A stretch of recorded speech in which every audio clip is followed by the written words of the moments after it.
Hundreds of thousands of jobs went unfilled this year as the unemployment rate flirted with record lows before settling in just north of 5%.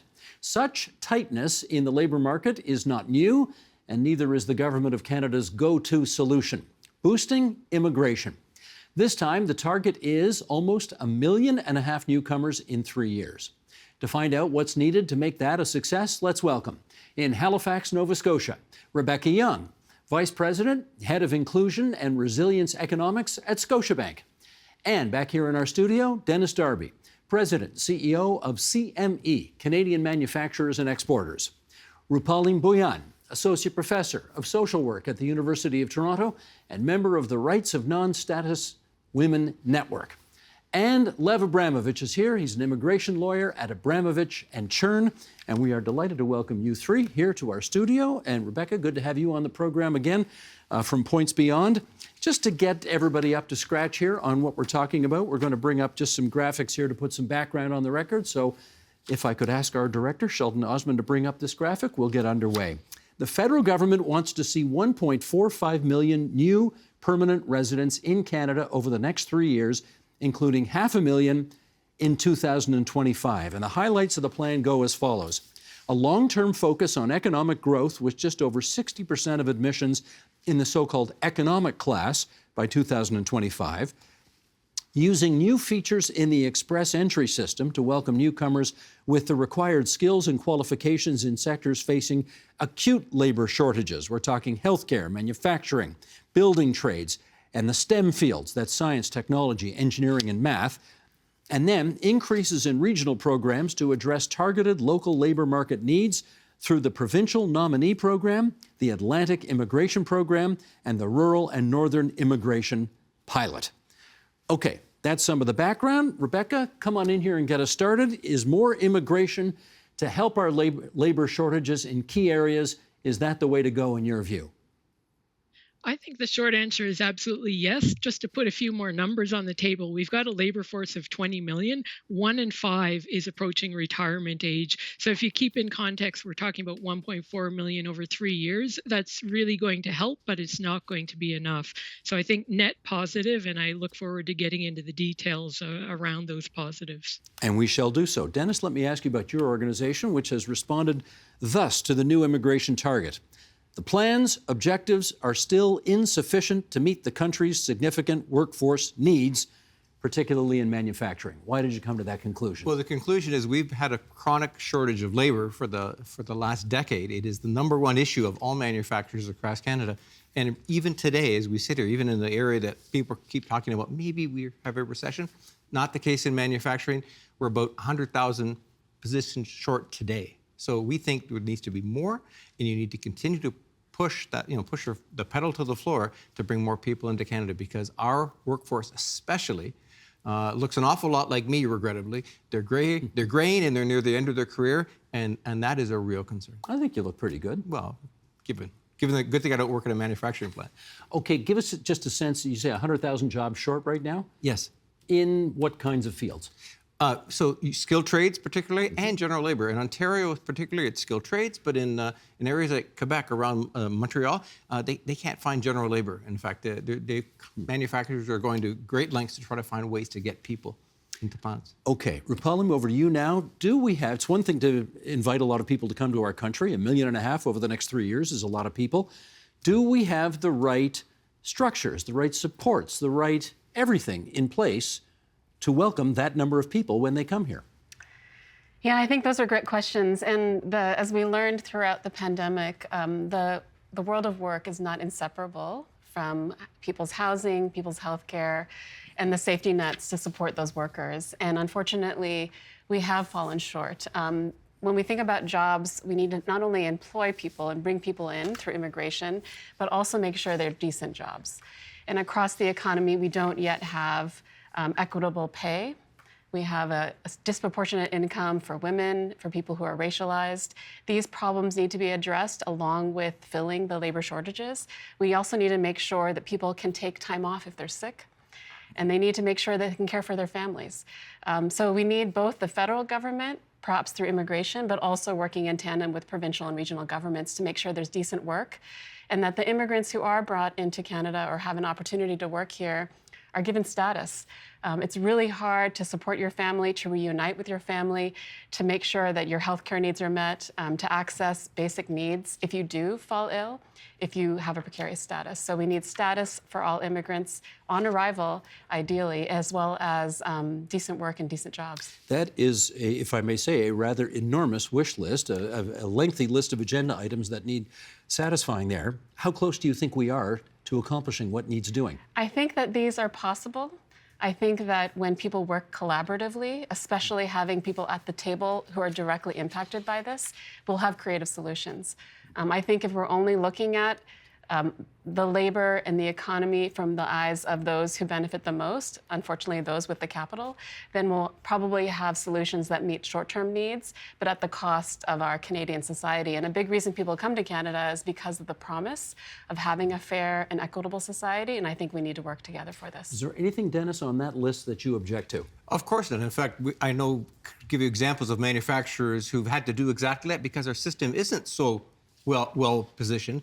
So we talk about manufacturers out west, especially who will have language classes, who bring the community together, because often manufacturing plants are not in the big cities downtown. They tend to be in the smaller towns in the suburbs. And so manufacturers do oftentimes have to put their own systems in place or develop that network so that when the people do come, when the families do come, they are able to have some level of integration. Language classes, I was at a plant called Lone Windows out in Manitoba, and they have Ukrainian immigrants, and they have language classes 5 days a week to help bring the folks up to speed, because they know how to read the computers and they know how to look at the numbers on the plant, but in terms of general conversation, they're trying to move them ahead. It's stuff we have to think about.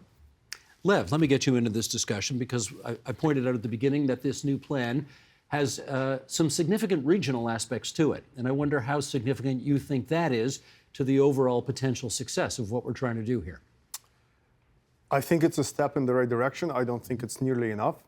The 1.5 million. No, I think in terms of the regional programs, I don't think they're enough. I think provinces should be given greater powers to fill labor needs, but also to build communities, societies, and to actually achieve their objectives, as opposed to having the federal government take in a lot of immigrants who ultimately then settle in a few places like Toronto, Montreal, Vancouver. So how would you fix it? So I think it's a step in the right direction, but we do need to increase provincial quotas. We also need to cut red tape, frankly, because a lot of our immigrants are coming from the labor force. They come in as temporary foreign workers, and that term in itself is a bit misleading, because quite often to become a permanent resident, you start as a temporary foreign worker, and employers are facing a lot of red tape in being able to bring workers in and being able to ultimately take care of them, because that red tape sometimes takes away from other programs. What's right? the red tape? What are you talking about? Well, for example, to hire a temporary foreign worker, let's say in manufacture, the employer has to fill in like a 16-page form, advertise for the position in a very specific way, provide a bunch of financial documents, go through compliance audits and so on, just to bring in a worker. It's too much. When, for example, there's a recognized labor shortage. I was recently speaking to a client whose employer tried to do that on their own. It's a small tool and die shop, I don't remember, I think it's in Hanover, Ontario.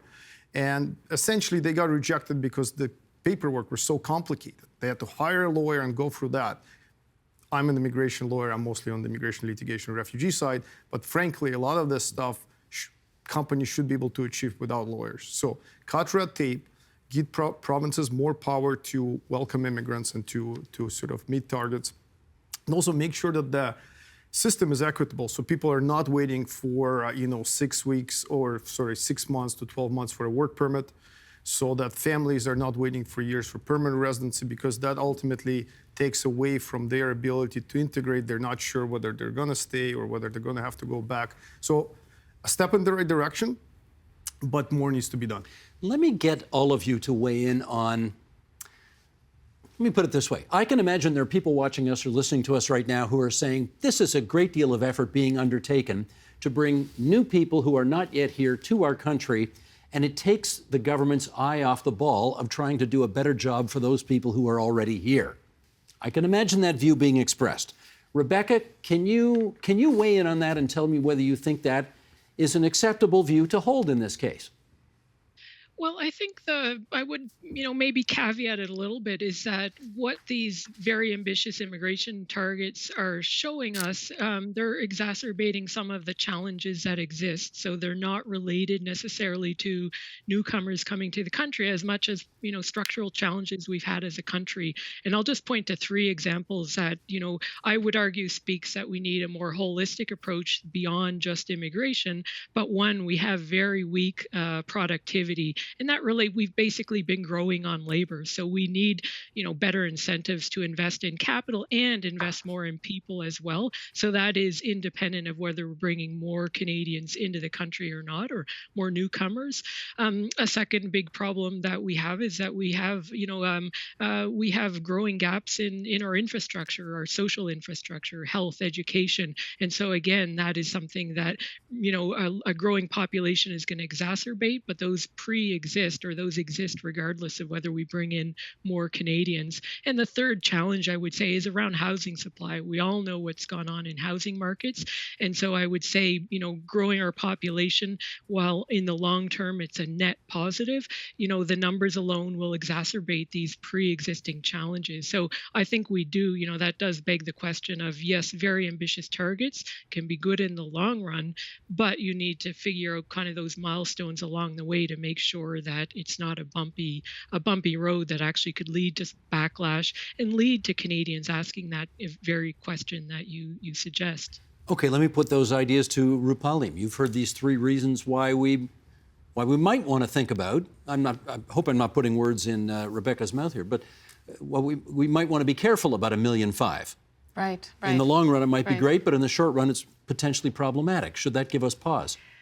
Well, I think the Canadian economy does rely on increasing labor availability to support productivity and to fuel different parts of the economy. When I think about Canada, its position in the world, it is a global actor in many ways, not only because 1 in 5 Canadians arrived here from another country. Myself, I came from the United States. My parents came from India. But also because our economy actually benefits from the resources from around the world. Like over 70% of Canada's wealth comes from extracting resources. So we can't think of ourselves in isolation from this global economy. The wealth that Canada does have, as well as the people living it, are interconnected, which is why I think focusing on only the targets as through the economic program is short-sighted.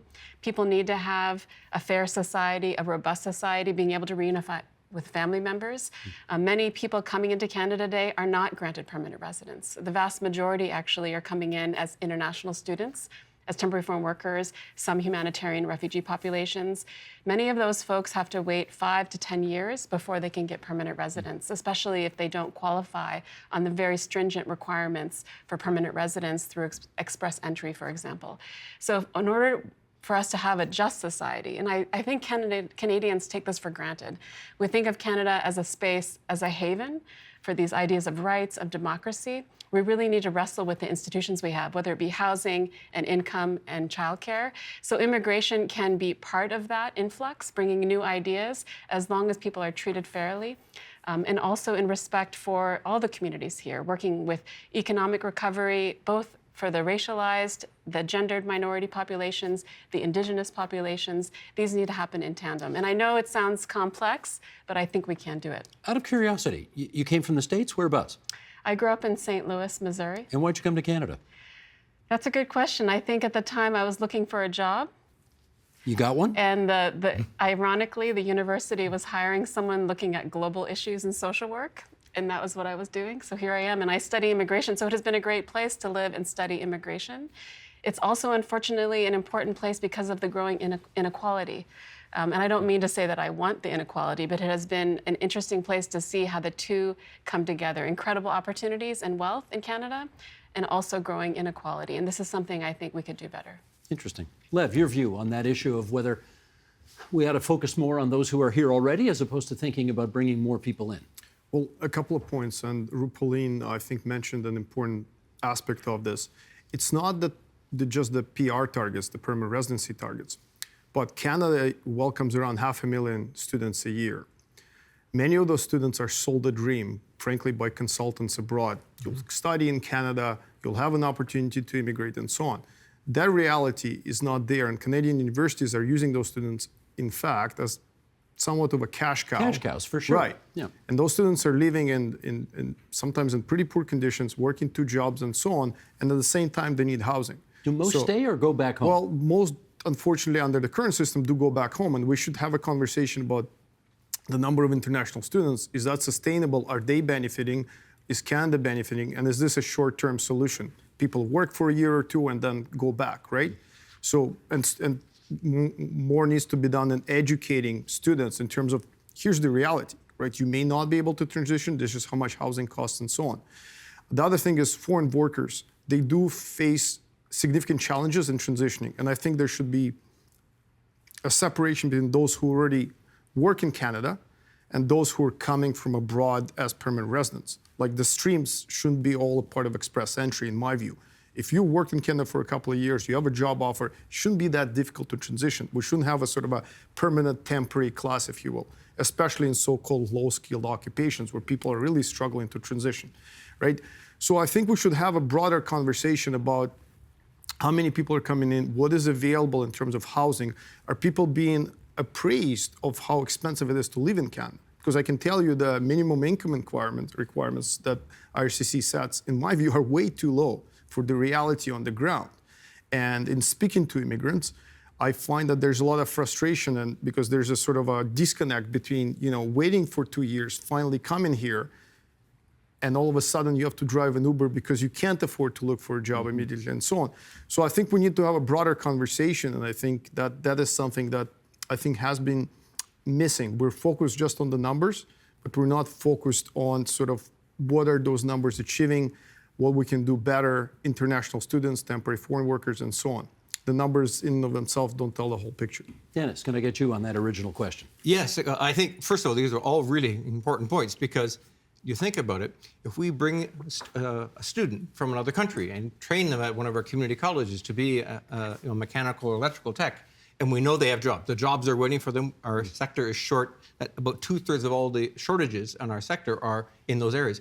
If they can stay, we make it easy for them to stay, then Canada benefits. Because, remember, 90% of what we produce in Canada goes to the U.S. So the majority of our GDP comes from our trade with U.S., and most of it, as you said, are manufactured goods or resources that are upgraded.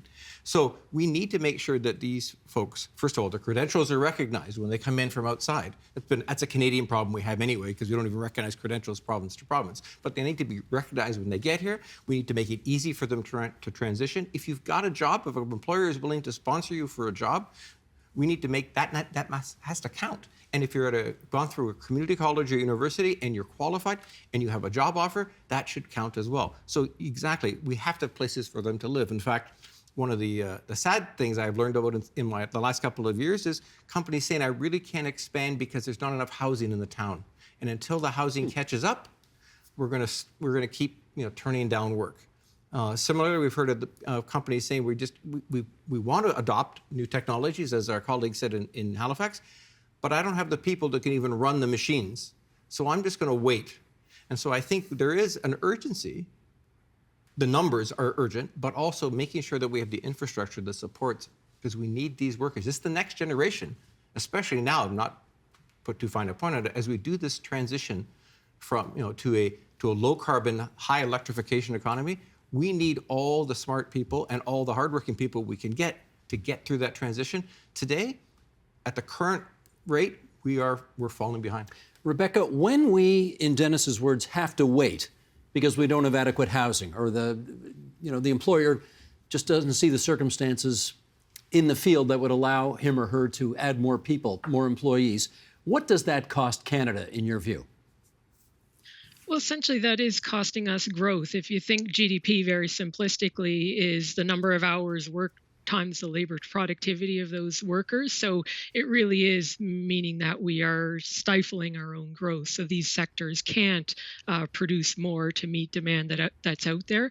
And we know from various surveys, including the Bank of Canada, that over 60% of businesses, even now in the slowdown, are saying that labor is their biggest constraint to growth, consistent with what Dennis is saying in manufacturing. So it is fairly broad-based across all sectors. And that was pre-pandemic as as well. So it's been exacerbated, but even the slowdown isn't going to kind of erode that challenge. It's structural, and it's going to be there as we look out to the future. So I think that does kind of speak to the imperative that if we really want to, grow our economy and grow our prosperity, we do need to look at how can we integrate newcomers and integrate those that are here already.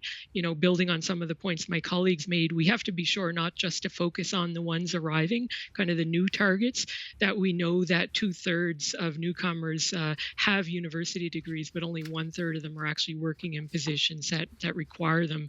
And that's well below for a Canadian born. So lots of challenges that we need to overcome to make that transition, as others are saying. But I would say, back to my earlier point, that it's not the panacea to Canada's growth challenge and to our economic well-being. It is going to help if we can get it right, but we still need all these other factors, all these other challenges in the economy to address, and we may need to be more selective. So we may need to think about if we have limited capacity of newcomers, where is the best place for them and for the economy.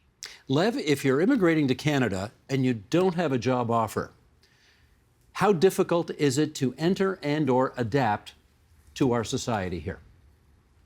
Well, I'm an immigration lawyer, so I can just share anecdotal sort of evidence in speaking to my clients. I think it has become, over the last, I would say, 20 years, increasingly more difficult. The world is becoming more globalized and at the same time more complex. Technical skills are quite specialized sort of in Canada in terms of industries. So I think it is becoming a lot more difficult to enter the labor market, especially if you're potentially immigrating from a country with perhaps slightly different educational standards or even employment standards. And it also depends on the sector. I think in manufacturing, for example, in construction, it's fairly easy to integrate. In the financial services, it's going to be more difficult because maybe employers are hesitant in hiring you. Maybe not enough is being done to train newcomers and to help them with resume drafting, cover letters, and so on. But I think it is becoming increasingly difficult. And we can see that in Toronto. If you ever order an Uber, it's quite likely that the person who is driving you is a recent immigrant. If you order food, again, a recent immigrant may be a student. Now, it's fine for us to have a transitionary period, but when that transitionary period becomes permanent, i.e. somebody just comes here, they work in finance, let's say in India, and they just drive an Uber, then our immigration system is failing and it's not doing a good job. So from my perspective, it's becoming more difficult. What's a reasonable amount of time in that kind of a transitionary job? I'm not a labor economist. I would imagine that if somebody is in that job for more than a year, then perhaps there are concerns. I mean, I've immigrated twice. My wife's, family also immigrated. There was transitionary period, cleaning, driving, pizzas, etc. All those things happen. But as long as you're not stuck in that position, or at least as long as you can't see yourself ever getting out of sort of the Uber business, for example. So I think one thing that we may want to do, back to Rebecca's point, is to perhaps be more selective, because it's not really fair to the immigrant whose expectations are not being met. And it doesn't do much for our labor market to have this mismatch between your degree and your actual occupation in Canada. Can I put that to you? Is it a good idea for us to be more selective, as Lev describes it? I feel like this conversation is missing some of the important facets that we know is also true of Canada. So when we think about GDP, when we think about integration, we're kind of sidestepping away from the ongoing systemic racism and inequality that is part of what people are being integrated into. So what I would love to see is real conversations about the kinds of inequalities that affect people's ability to find work, to find decent work, to find work that allows them to pay for their families, and to pay for housing. Give an example of what you're talking about. Well, I work with the South Asian Women Rights Organization in the east side of Toronto, and they do incredible work reaching out to mostly immigrant women from Bangladesh and other countries from South Asia, many of whom arrived with permanent residence. And they continually face income inequality because the kinds of jobs that are available are low paid, they're precarious, they're mostly contracted through temp agencies. So they might get a call from the agency telling them to show up, they transport themselves an hour, but then when they arrive, the job doesn't exist anymore, they don't need them, even though they had to put together some resources to take care of a child for them to go to this job. This is where the jobs are today. This type of precarious employment doesn't allow for sick time or leave. people were not eligible for EI benefits or the Canada Emergency Relief Benefit during the pandemic. And this is where a lot of the jobs in Canada's economy are growing. So we need to have a real comprehensive look at what kind of employment are we offering to people, what kind of safety nets are for them as well. All right, let me do another follow-up with you. During the worst of COVID, Canada prioritized permanent residency applications from refugee claimants working in Canada's healthcare sector. Would extending this to other vulnerable groups who don't work in healthcare help bridge some of the labor shortages that we have been talking about here, in your view? Well, I think when we look at there's no doubt those working in the healthcare center were at the forefront of putting themselves at risk and taking care of our public health and our everyday needs. Everyone's family members were at risk of contracting COVID. But we also needed people to drive the food, to bring it to our houses. We needed people to pick the food, the agricultural workers, many of whom are on seasonal agricultural temporary visas, and they're not allowed to live with their families in Canada. They're not allowed to stay permanently in Canada. So when we think about extending permanent residence, it should be for all people working in Canada. The domestic worker movement in Canada for many years, led by domestic workers, had said if they're good enough to work, they're good enough to stay. And I think we need to think about our Canadian values. If we believe that people working here should have the same rights, then we should extend it to everyone, those working in healthcare, but as well as manufacturing, the Uber drivers bringing our food to our house out of convenience, as well as those in manufacturing at all levels. Okay, let me put a follow-up to Rebecca, which is you've talked about the need for what you call, I think, a workplace passport for newcomers. What is that and how would that work?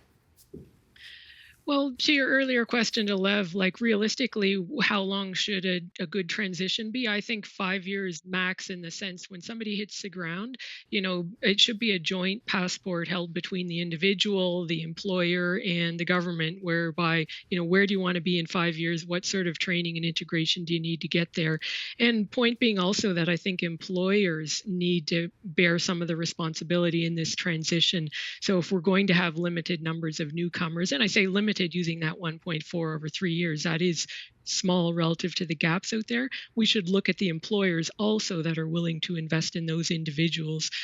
So I think we need to, come up with this kind of shared accountability to really get newcomers even before they're here. And it may be in, helping with mobility across the country, because this was a point earlier that was raised that, that the cost of living varies vastly across the country, and between city centers, over half of newcomers go to 3 cities alone. So we should be looking at over 5 years, how can you get these new Canadians settled and living up to their full potential, and enabling them through tools and training to really enhance their own financial security. Okay, with just a few minutes left here, Dennis, let's try this.